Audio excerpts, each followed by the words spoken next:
ಮಾಡದೆ ಭೀಮ ಬಂದ ನಕುಲ ಸಾಧ್ಯರ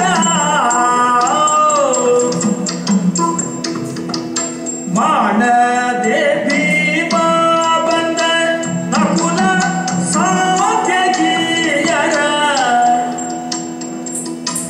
ಪ್ರಾಣ ಮಾತ್ರದಿ ಬಿಟ್ಟ ಹರಿಭಟರಿಂದು ಪ್ರಾಣ ಮಾತ್ರದಿ ಬಿಟ್ಟ ಹರಿಭಟರಿಂದು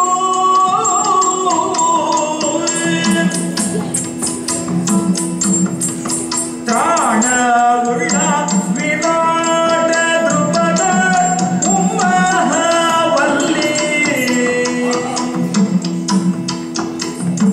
ಕಾಣದೆ ಅಡಗಿತು ಕಾಳಗದೊಳಗೆ ಕಾಣದೆ ಅಡಗಿತು ಕಾಳಗದೊಳಗೆ ಎಂದು ಗೋಪೆಯೋ ಮಗನಿಟ್ಟ ಕಾವ್ಯೂಹಗೆ ಅಭಿಮನ್ಯು ಸಾಮಾನ್ಯರಾದವರು ಹೋಗಿ ಚಕ್ರವ್ಯೂಹವನ್ನು ಭೇದಿಸಲು ಹಿಂದಿರುಗಿ ಬಂದಿದ್ದಾರೆ ಎಂದುಕೊಳ್ಳಬೇಡ ನೀವು. ಪರಮಶಕ್ತಿಶಾಲಿಯಾದಂತಹ ಭೀಮಸೇನ ಹೋಗಿ ಚಕ್ರವ್ಯೂಹವನ್ನು ಮಣಿಸಲಾಗದೆ ಹಿಂದಿರುಗಿದ್ದಾನೆ ಮಗನೇ.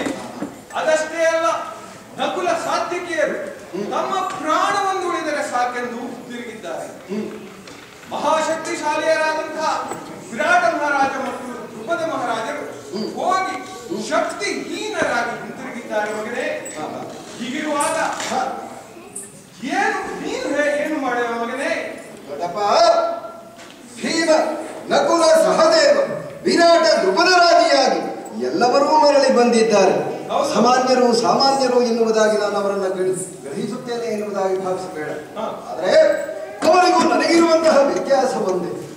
ದೊಡ್ಡಪ್ಪ, ಚಕ್ರವ್ಯೂಹದ ಮರ್ಮವನ್ನು ಭೇದಿಸುವಂತಹ ತಂತ್ರವನ್ನು, ಚಕ್ರವ್ಯೂಹದ ವಿಸ್ತಾರವಾದಂತಹ ಸೂಕ್ಷ್ಮವನ್ನು ನಾನು ಅರಿತದ್ದಾದರೂ ಹೇಗೆ?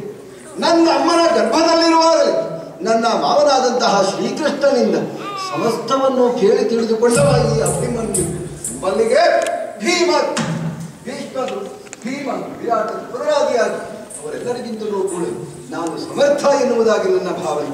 ಇಷ್ಟು ಮಾತ್ರವೇ ಅಲ್ಲ ದೊಡ್ಡಪ್ಪ, ನನ್ನ ಧಮನಿ ಘಮನಿಗಳಲ್ಲಿ ಹರಿಯುತ್ತಿರುವಂತಹ ರಕ್ತವಾದರೂ ಯಾವುದು, ಶಾಸ್ತ್ರ ತೇಜಸ್ಸಾದರೂ ಯಾವುದು, ಧ್ವಜ ನಾಮಾವಳಿಗಳನ್ನು ಹೊಂದಿದಂತಹ ಆಲ್ಪಾರ್ಥ, ಪೂರ್ವಲೋಕದ ಕಡೆಗಿಸಿಕೊಂಡಂತಹ ಪಾರ್ಥ, ಅವನ ಕಣ್ಣುಗಳನ್ನೇ ನಾನು. ಹೌದು ಮಗನೇ. ಆದ್ದರಿಂದ ದೊಡ್ಡಪ್ಪ, ನನ್ನ ಸಾಮರ್ಥ್ಯದ ಬಗ್ಗೆ, ಇಂದಿನ ಜಯದ ಬಗ್ಗೆ ಯಾವ ಸಂಶಯವೂ ಬೇಡ.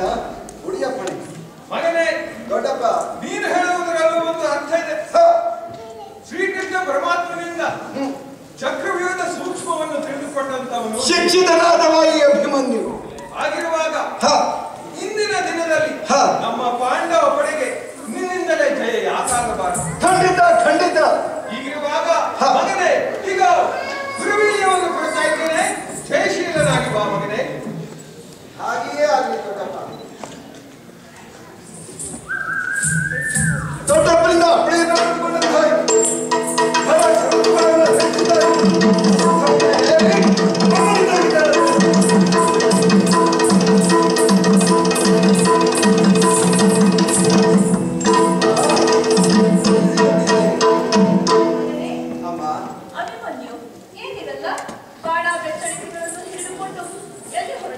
ಕರದಲ್ಲಿ ಬಿಲ್ಲು, ಬೆನ್ನಲ್ಲಿ ಬಾಳಗಳಿಂದ ತುಂಬಿದಂತಹ ಬತ್ತಳಿಕೆ, ಬಿಗಿದುಟ್ಟಂತಹದ್ದು ವೀರಕವಚ, ಕ್ಷತ್ರಿಯರಿಗೆ ಉಚಿತವೆನ್ನಿಸುವಂತಹ ವಸನ, ಆಯುಧ ಜೊತೆಯಲ್ಲಿ ಏರಿ ಬಂದಿರುವಂತಹದ್ದು ವರೋಧ.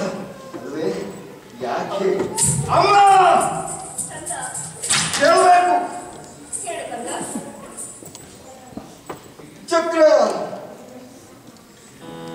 ಚಕ್ರವ್ಯೂಹವ ರಚಿಸಿದಂತೆ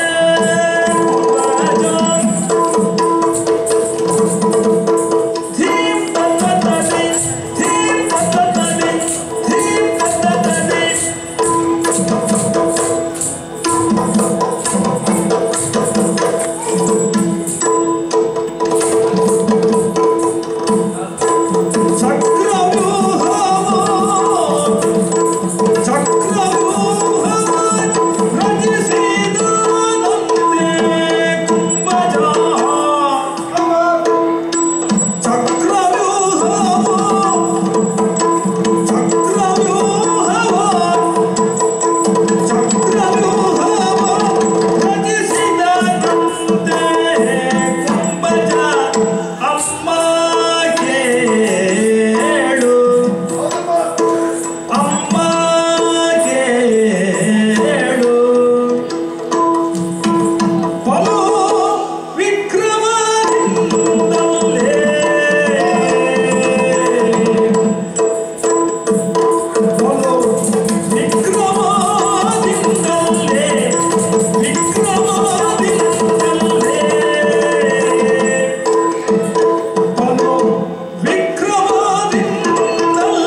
ಸಹಜವಾದಂತಹ ಪ್ರಶ್ನೆ.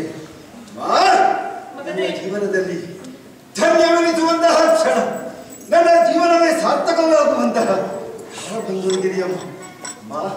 ಇಂದು ಗುರುಧಾರಣಿಯಲ್ಲಿ ನಡೆದಿರುವಂತಹ ವಿಷಯವನ್ನ ಕೇಳಿದ್ದೀಯಷ್ಟೇ. ಸಪ್ತಕರ್ಣಿ ನನ್ನ ತಂದೆಯಾದಂತಹ ಪಾರ್ಥ ಯುದ್ಧವನ್ನ ಗೈಯುತ್ತಾ ಅರ್ಥದಾದಂತಹ ಸಂದರ್ಭ, ಧೂರ್ತನಾದಂತಹ ಕಂಸ ಇಂದು ಜಯವನ್ನ ಗಳಿಸಲಾಗಬೇಕು ಎನ್ನುವ ಕೋರಿಕೆಯನ್ನು ಇಟ್ಟಾಗ ಗುರು ದ್ರೋಣರು ರಚಿಸಿದಂತಹ ಚಕ್ರವ್ಯೂಹ ನಡೆದ ಚಕ್ರವ್ಯೂಹವನ್ನು ಭೇದಿಸುವಂತಹ ಸಮರ್ಥರು ನಮ್ಮಲ್ಲಿ ಯಾರೂ ಇಲ್ಲ.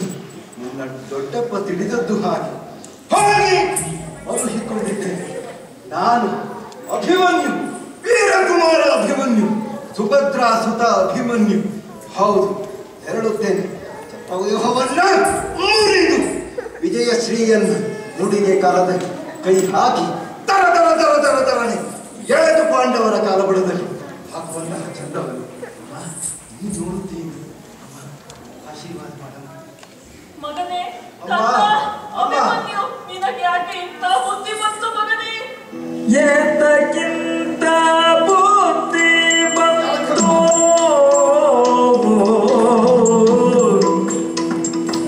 ಏತಕ್ಕಿಂತ ಬುದ್ಧಿ ಬಂತು ಕಂದ ಕಂದ